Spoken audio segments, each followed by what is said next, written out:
안녕하십니까. 이현종의 분기탱천입니다. 10월 30일입니다. 오늘은 그 밥맛 떨어지는 최민희의 갑질과 서민을 나락으로 떨어지게 만드는 부동산 정책을 짚어보고 투데이 김천도 보내드리겠습니다. 먼저 구독과 좋아요도 부탁합니다. 지금 경주에서는 에이펙 정상회담을 한다고 트럼프는 어제 왔다가 이재명이를 잠깐 만나고는 오늘 오후에 또 중공 석건평이도 잠시 만난다고 합니다. 그러나 이 또라이 트럼프는 정작 회담은 내일과 모레인데 오늘 갑니다. 이거 한국을 개무시하는 처사 아니고 뭡니까? 트럼프가 일본에서는 2박 3일이나 머물렀지만은 정작 가장 중요한 에이펙에서는 미리 와서 하루만 묵고 갑니다. 석건평이하고는 어떤 대화를 했는지 모르지만 아마 이것도 별무소득일 겁니다. 이런 또라이한테 이재명이는 한마디로 압으로만 일관하면서 결국은 미국 조선소에 투자하는 것까지 포함해서 3,500억 달러를 현금으로 퍼주기로 했습니다. 그렇게 했다고 트럼프가 밝혔습니다. 그런데 이번에도 확실한 공동 합의문이나 기자회견 같은 것은 없었고 그냥 이재명이하고 트럼프가 한 일방적인 발표밖에 없었습니다. 그것도 발표도 아니고 트위터인가 어디에 올린 거 그게 답니다. 이번에도 역시 결과는 오리무중입니다. 문제는 가난한 우리가 세계 최고 부자인 미국에 1년에 30조 원 가까운 돈을 10년간이나 퍼주어야 한다는 겁니다. 이게 조공인지 뭔지 모르겠습니다. 거기에 미국 조선소에다가는 1,500억 달러를 투자해야 하는데 이건 또 별개입니다. 여기다가 또 개별 기업이 투자하는 것까지 포함하면 6천억 달러 이상을 우리가 미국에 투자하는 것으로 드러났습니다. 이거 트럼프가 밝힌 겁니다. 이 내용도. 이렇게 되면 우리나라 국부가 모두 미국으로 빠져나가는 건 아닌지 모르겠습니다. 이러고도 나라가 온전하게 유지될지 걱정을 안 할 수가 없습니다. 이런 생돈을 갖다 앵기기로 한 데다가 우리는 작년까지 한 푼도 안 냈던 관세를 15%씩이나 내야 합니다. 이걸 두고 좌파들은 가장 잘된 성공회담이라고 생쇼를 하고 있습니다. 이런 억지를 쓰는 트럼프가 정작 이거 중공한테는 또 힘을 못 씁니다. 당초에 트럼프는 중공 잡겠다고 관세를 들고 나왔는데 정작 때려잡아야 되는 중공은 손도 못 대고 힘없는 우리나라 같은 데만 피해를 보게 됐습니다. 이번에 이재명이는 그 존경하는 중공 석건평이를 만나는데 또 어떤 아부성 발언을 얼마나 해서 친중공 정권의 진면목을 보여줄지 궁금합니다. 아마 이번에도 석건평이하고 회담한 걸 발표는 거창하게 하겠지만은 실질적으로는 별다른 성과가 없기는 아마 마찬가지일 겁니다. 지금 에이펙으로 국민을 현혹하려고 온갖 잔대가리를 굴리겠지만 그거 잘 안 될 겁니다. 왜 그러냐? 최민희가 있고 국민들이 한숨을 짓게 하는 부동산 정책에 대해서 캄보디아 사태가 아직까지 단 한 발자국도 못 나가고 있습니다. 말이 나왔으니 말입니다. 최민희는 방송국에서 보낸 축의금을 돌려주었습니다. 이준석이도 50만원인가 냈다고 하죠. 그것까지 돌려주었다고 했습니다. 그 돌려주는 걸 카메라에 찍히게 해서 저 자신은 피감기관에서 보낸 축의금은 돌려주는 도덕적인 사람이라는 걸 외부에 보여주려는 쓸데없는 잔대가리를 쓰는데 그 잔대가리가 그만 자폭이 되고 말았습니다.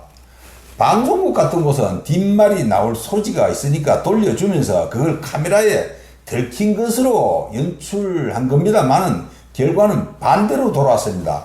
최민희가 국회에서 휴대폰을 보고 있으면 이게 기자들이 그거 보리라고 생각 안 했다는 건 말이 안 됩니다.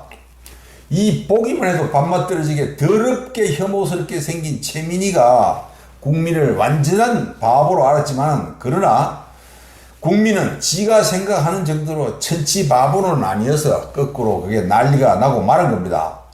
국민들은 수백만 원짜리 축의금이 무수히 더 많았을 거라고 판단하고 있습니다.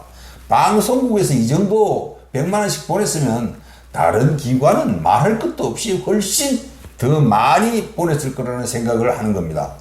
그래도 이 혐오스러운 인상의 이 여자는 부끄러운 줄조차 모릅니다. 이게 바로 좌파 본색입니다. 생긴 대로 노는 거죠. 재수없어서 최민희 얘기는 이걸로 마치고 이외에도 얼마나 많은 일이 최민희한테 있었을지 상상에 맡기겠습니다. 또 금융위원장인가 뭔가 하는 변호사 출신의 이찬진이라는 자가 한 건 변호로 400억 원이라는 어마어마한 성공 보수를 받았는데 아파트가 두 채입니다. 이게 말썽이 나니까 우여곡절 끝에 집 한 채를 팔 수밖에 없었는데 서초구 우면동에 있는 대림아파트 47평짜리가 9월 말에는 18억 원이었는데 한 달 만에 27억으로 올랐다는 게 드러났습니다. 이 이찬진이라는 자는 어쩔 수 없이 18억에 내놔서 아까웠겠죠. 그렇게 해서 집을 내놓은 지 두어 시간 만에 매매가 완료됐는데 실제는 그 단지가 27억을 호가한다고 합니다. 지놈이 27억에 팔든지 18억에 팔든지 그건 상관없는데 문제는 이재명이가 10월 15일 발표한 현금 수십억을 가진 사람만이 집을 사도록 한 부동산 계엄령이 선포된 후에 한 달 만에 아파트 가격이 50%가 올랐다는 게 이 대림아파트 단지에서 증명됐습니다. 이건 오로지 그 잘난 공부하는 대가리 하나로 거부가 되고 금융위원장까지 한 그 부도덕한 이찬진이 때문에 이런 사실이 알려지게 됐습니다. 이게 좌파들의 민낯을 또 드러나게 했는데 이게 성과라면 성과입니다. 이러고도 국민들이 지지해 주기를 바라는 게 좌파들입니다. 또 지금 캄보디아에는 한국 사람 2,000명 정도가 감금돼서 고문받고 또 우리 국민을 상대로 그들이 사기를 치고 있는데도 단 한 명도 빼내오지 못했습니다. 이런 기막힌 현실을 뻔히 알면서 아무 대책은 못 세우고 오히려 거꾸로 에이펙을 이용해서 국민을 현혹시킬 생각만 하고 유치장에 다 잡아놓은 범죄자들을 전 세계로 데려오면서 국민들을 헷갈리게 한 것밖에 없습니다. 아니 정부라는 게 뭡니까? 예천 출신 대학생이 맞아 죽은 걸 현지 대사관에서는 즉시 정부에 보고했는데 정부는 그걸 보고도 아무 일 없었다는 듯이 지내다가 두 달이나 지난 10월에 들어서 언론에서 국민이 외국에서 맞아 죽었다고 보도를 한 뒤에야 사태를 파악했습니다. 이런 사실은 이번 국정감사에서 드러났습니다. 정부라는 게 우리 국민이 외국에서 납치돼가지고 가정 고문을 받고 끝내는 맞아 죽는 중대하고도 전무후무한 사건이 발생했는데도 아무 일 없었다는 듯이 두 달이나 그냥 허송세월 하면서 방치했습니다. 그동안에 우리 국민이 좋은 놈이든 나쁜 놈이든지 간에 얼마나 맞아 죽었고 고통을 얼마나 더 받았는지 모를 일입니다. 이걸 알고 있으면서 아직도 아무런 실질적인 조치를 취하지 못하고 단 한 명도 그 범죄 소굴에서 빼내지 못하고 있습니다. 이게 지놈들만 귀하고 일반 국민 생명은 등한시하는 좌파 정권입니다. 이제 투데이 김천으로 들어가겠습니다. 지난 토요일과 일요일에는 다 알다시피 김천시에서 심혈을 기울여서 준비한 김밥 축제가 직지사 인근에서 진행됐습니다. 어쨌거나 참여 예원이 15만 명이 넘는다고 했는데 사실 제가 보기에는 15만 명이란 그 많은 인원이 이틀 만에 그 사명대사 공원하고 직지문화공원에 들어갈 수가 없습니다. 진입이 안 됩니다.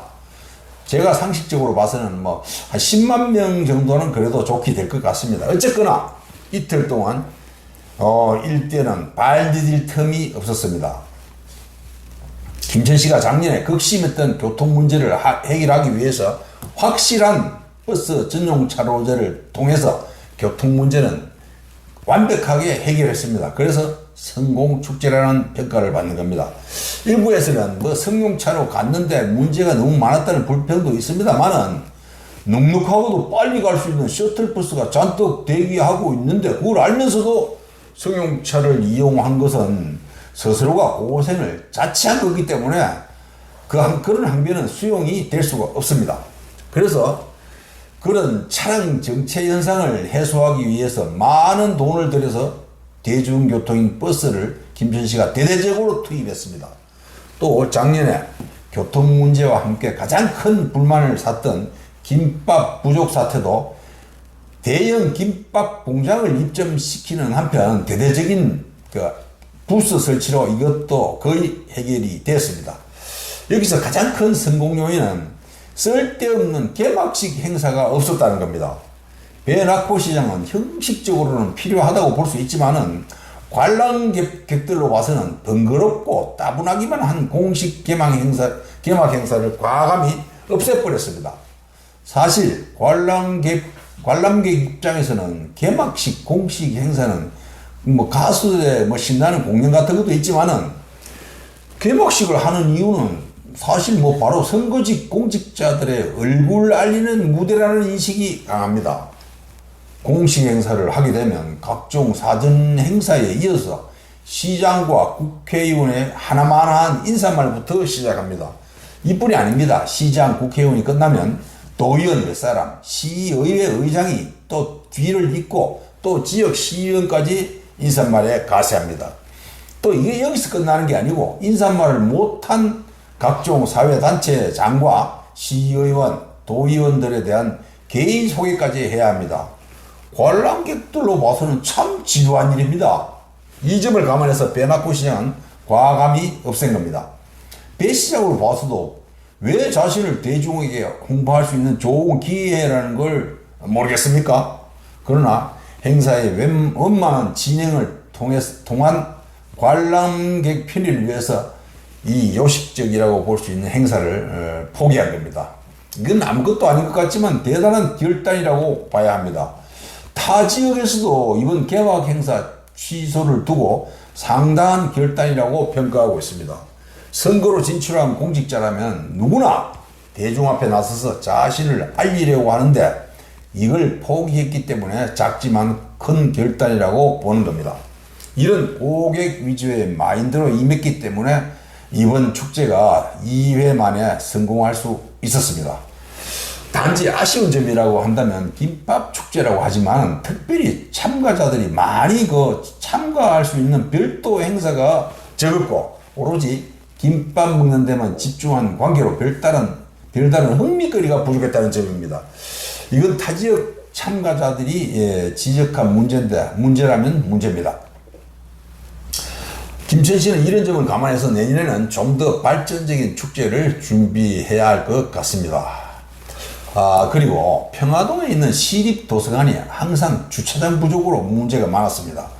여기는 도서관 이용 시민만 주차하는 게 아니고 고성산을 걷는 시민들이 마땅히 차를 댈 곳이 없으니까 이곳을 이용할 수밖에 없어서 항상 이 주차장은 만원이었습니다. 그래서 김천시가 도서관 입구에 있는 과일밭을 매입해서 32대분을 추가로 확장했습니다. 그래서 이 도서관은 91대를 주차할 수 있게 되었습니다. 사실 도서관 이용객들은 대부분 학생들이어서 주차 수요가 실질적으로는 많지 않은데 일반 시민들로 인해서 문제가 되고 있습니다.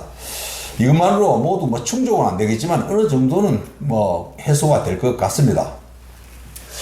또 며칠 전에는 수돗물을 그러니까 김천시 수돗물을 정수하는 황금정수장에서 깔따구 유축 여달이 나왔다고 해서 마치 난리가 난 것처럼 언론에서도 호들갑을 떨기도 했습니다만 사실 이거 아무것도 아닙니다. 단 수돗물과 관련된 규정에 이 깔따구가 발견되면 24시간 이내에 공개하도록 되어 있습니다. 그래서 김천시에서도 24시간이 되기 전에 괜히 소문이 잘못 나서 근거 없는 불안을 키울 수도 있다는 우려가 있어서 사전에 이 사실을 공개한 데 지나지 않습니다.